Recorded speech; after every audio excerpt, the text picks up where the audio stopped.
ప్రేక్షకులకి, TV channel కి, మీకు నా తోటి పార్టిసిపెంట్ సోదరు వనజ గారు.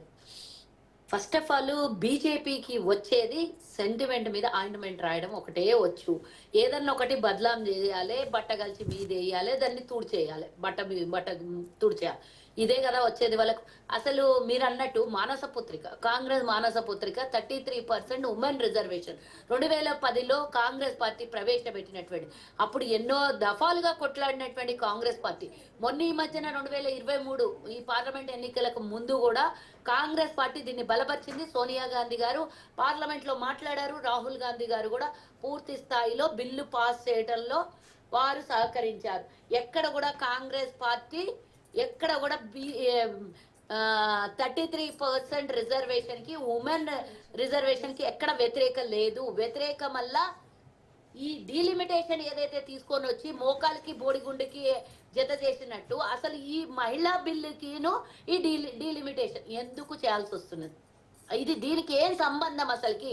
ఒకవేళ చేయాలనుకుంటే ఈరోజు 543 సీట్లకి డివైడెడ్ బై 33% చేసేస్తే మాకు రావాల్సినటువంటి హోదా మాకు వస్తుంది.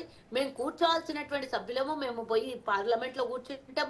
మీరన్నట్టు ఒకవేళ గనక 20 బదులు 25 వస్తాయి, 15 బదులు 16 బదులు 17 బదులు 25 వస్తాయి అని మీరు చెప్తే ఇక్కడ 25 పెరిగితే అక్కడ 50 అవుతాయి కదా. మరి 25 మీద 50 పెత్తనం చెలాయిస్తుందా? 50ని 25 ఢీ కొట్టగలుగుతుందా? ఒకవేళ 9 మంది ఇప్పుడు మరి జనాభా ప్రాతిపదికనే కదా డీలిమిటేషన్ ప్రక్రియ కొనసాగుతుంది, జనాభా ప్రాతిపదికనే కదా జరగాల్సింది. మరి దాన్ని అడ్డుకోవడం అని అంటే మేము మీరు అందరూ దక్షిణాది రాష్ట్రాల వాళ్ళు తప్పు చేశామా? కుటుంబ నియంత్రణ పాటించి తప్పు చేశామా? కేంద్రం తీసుకొచ్చినటువంటి చట్టానికి లోబడి ఒకళ్ళు లేదా ఇద్దరు అని ప్రభుత్వం తీసుకొచ్చిన చట్టానికి లోబడి మనము కుటుంబ నియంత్రణ పాటించడం మనం చేసినటువంటి తప్ప. ఇప్పుడు వనజ గారు చెప్పినట్టే, అంటే మంచి చేయబోయి చెడెదురుకున్నట్టు మనం దేశానికి ఆర్థికంగా లేదా మన ఏమంటారు ఆబాది పెరిగిపోతున్నది అని మనం అందులో భాగస్వాములు కావాలి, దేశాన్ని రక్షించుకోవాలి. మరి సోర్స్ ఆఫ్ ఇన్కమ్ తక్కువ, పిల్లలు పెద్దగా అయిపోయి పిల్లలు పెంచి వాళ్ళ కష్ట సుఖాలు చూసేసి 4-5 పుడితే మనం భరించలేము. ప్రభుత్వం తీసుకొచ్చిన చట్టానికి లోబడి మనం పనిచేసుకోగలుగుతామని పనిచేసినాము, ఆర్థికంగా వృద్ధి చెందగలిగినాము. మనము మరి జనాభాలో వృద్ధి చెందలేకపోయినాము అని అంటే ఈ రోజు మనం చేసినటువంటి తప్ప. ప్రభుత్వానికి సహకరించడం దక్షిణాది రాష్ట్రాలు చేసినటువంటి తప్ప. అంటే ఇక్కడ చదువుకొని ఉన్నటువంటి వాళ్ళు చేసినటువంటి తప్ప, లేకపోతే ప్రభుత్వానికి కట్టుబడి చేసినటువంటి వాళ్ళ తప్ప. ఇప్పుడు ఉత్తరాదిలో ఎంపీ సీట్లు పెరిగితే జాతీయ పార్టీగా కాంగ్రెస్ కి అది లాభం చేకూర్చేటువంటి అంశమే కదా. కాంగ్రెస్ పార్టీ గురించి కాదు నేను ఇక్కడ మాట్లాడేది, దక్షిణ రాష్ట్రాల్లో ఉన్నటువంటి మహిళగా నేను మాట్లాడుతున్నాను. అంటే ఇప్పుడు వాళ్ళు ఏమంటారంటే దక్షిణ రాష్ట్రము ఉత్తర రాష్ట్రం అని దేశాన్ని 2 ముక్కలు చేయొద్దు అని మాట్లాడతారు. కానీ ఆల్రెడీ విభజించి పాలిస్తున్నారు కదా. ఇక్కడ మాకు ఏం ప్రాధాన్యత ఉన్నది?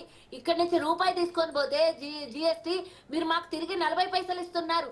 అదే ఉత్తరప్రదేశ్ లాంటి రాష్ట్రానికి 1 రూపాయి అక్కడి నుంచి వసూలు చేస్తే 8 రూపాయలు పన్ను చెల్లించుకుంటోంది కేంద్రం. అంటే రేపు పొద్దున కూడా మరి మీరన్నట్టుగానే సీట్లు పెరిగితే వాళ్ళ పెత్తనం పెరుగుతుంది, పెత్తందారి పెరుగుతుంది. దక్షిణ రాష్ట్రాల నుంచి మనం కట్టినటువంటి జిఎస్టీ వాళ్ళ పర్ క్యాపిటల్ ఇన్కమ్ చూడాలి, ఇక్కడ ఉన్నటువంటి మనం కేంద్రానికి చెల్లిస్తున్నటువంటి పన్నును చూడాలి.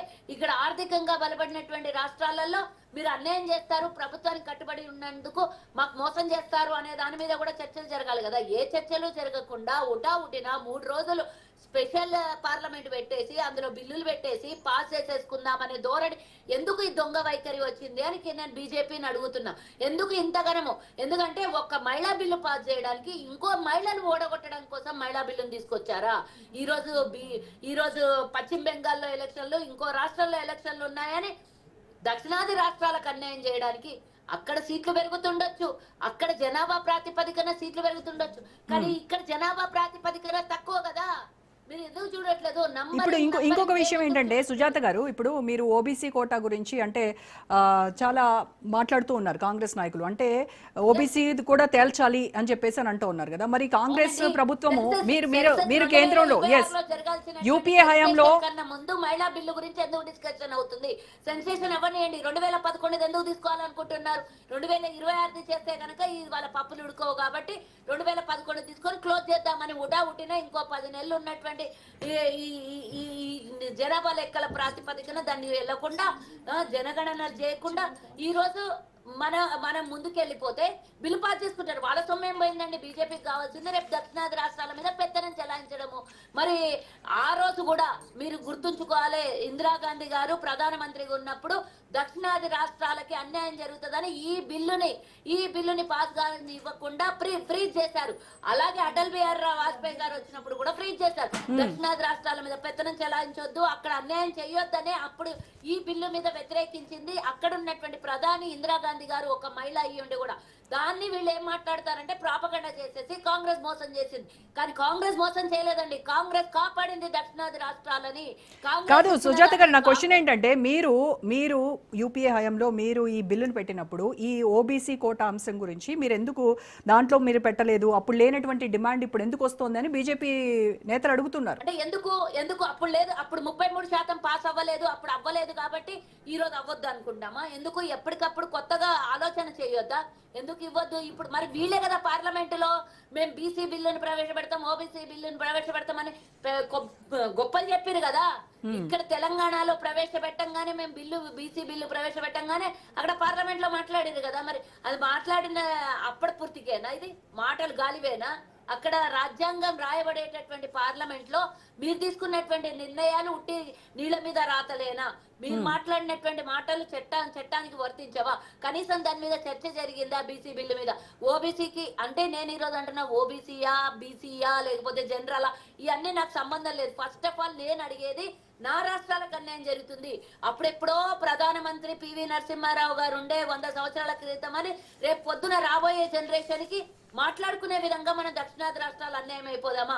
ఇప్పుడు 40 పైసలే వస్తున్నాయి కేంద్రం నుంచి. అప్పుడు వాళ్ళ పెత్తనం పూర్తి స్థాయిలో ఉంటే రేపు పొద్దున 10 పైసలే వస్తుంది. ఇక్కడి నుంచి తీసుకొని పోయేది సరిగ్గానే ఉంటది, కానీ ఇచ్చేటప్పుడు మనకు 10 పైసలు కూడా ఇవ్వరు. ఇప్పుడు చూస్తున్నాం కదా, ఉత్తర రాష్ట్రాలకు తీసుకొని పోయి మన రాష్ట్ర సంపదని, మన రాష్ట్రాల సౌత్ రాష్ట్రాల సంపదని అంతా ఎక్కడిస్తున్నారు చెప్పండి? ఎప్పుడైనా బడ్జెట్ లో మన సౌత్ రాష్ట్రాలకు అన్యాయం జరుగుతుందా లేదా? అంటే ఇక్కడి నుంచి ప్రాతినిధ్యం గట్టిగా లేకపోవటం, ఇక్కడి నుంచి సీట్లు ఎక్కువగా లేకపోవటం, ఇక్కడి నుంచి కొట్లాడే వాళ్ళు లేకపోవటం, అక్కడి నుంచే ప్రధానులుగా 90% అక్కడి నుంచే, 95% అక్కడి నుంచే ఉండడం, కేంద్ర మంత్రులంతా అక్కడి నుంచే ఉండడం, ఉన్న ఇద్దరు దద్దమ్మలు మన మంత్రులు మాట్లాడకపోవటం, ఇలా ప్రతిదీ మనం కాంప్రమైజ్ అయ్యి లైఫ్ ని సాక్రిఫైస్ చేసుకొని రేపు పొద్దున జనరేషన్ కి అప్పుడు ఉండేనంట అని చెప్పుకుందామా? 50 సంవత్సరాల తర్వాత ఇక్కడి నుంచి ఎవరైనా రేపు పొద్దున పార్లమెంట్ లో ఇప్పుడు నిర్మలా సీత అంతెందుకండి, మహిళల గురించి చాలా గొప్ప మాట్లాడుతున్నారు కదా మోదీ గారు. ఇప్పుడు ఇమీడియట్ గా దిగిపోయి నిర్మలా సీతారామన్ మన సౌత్ రాష్ట్రం నుంచే కదా, ఆమె కేవలం విత్త మంత్రి ఇచ్చి కూర్చోబెట్టడంగా ప్రధానమంత్రిని చేయమనండి, చూద్దాం.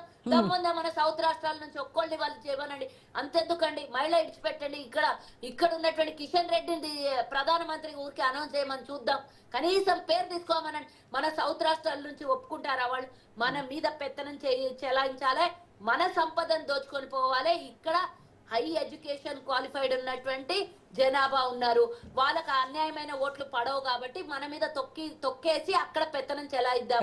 కాంగ్రెస్ వర్షన్ ఎప్పుడు అలా ఉండదు. కాంగ్రెస్ ఈక్వల్ గా ఉండాలని చూస్తుంది, అందరికి న్యాయం జరగాలని చూస్తుంది. ఏందండి ఆయన మాట్లాడుతున్నాడు, తేజస్విన ఎవడో మాట్లాడుతున్నాడు ఇందాక, తెలంగాణకు అన్యాయం చేసిందంటే పాకిస్తాన్ తో పోల్చిన వెధవ. వాళ్ళకి ఇక్కడ తెలంగాణలో ఏం పని అండి? ఇంకా తెలంగాణ రాష్ట్రం ఇవ్వడాన్నే పాకిస్తాన్ తో పోల్చినటువంటి వెధవలు. రేపు పొద్దున ఈ బిల్లు పాస్ అయితే మనం పక్క రాష్ట్రంలో పక్క దేశంలో లాగా చూస్తారు, కానీ మన దేశాల్లాగా చూస్తారా వాళ్ళు? ఇప్పటికే అన్యాయం అయిపోతుంది. వనజ గారితో మాట్లాడే ముందు డిబేట్ ఒక షార్ట్ బ్రేక్ తీసుకుని వద్దాం. Stay tuned.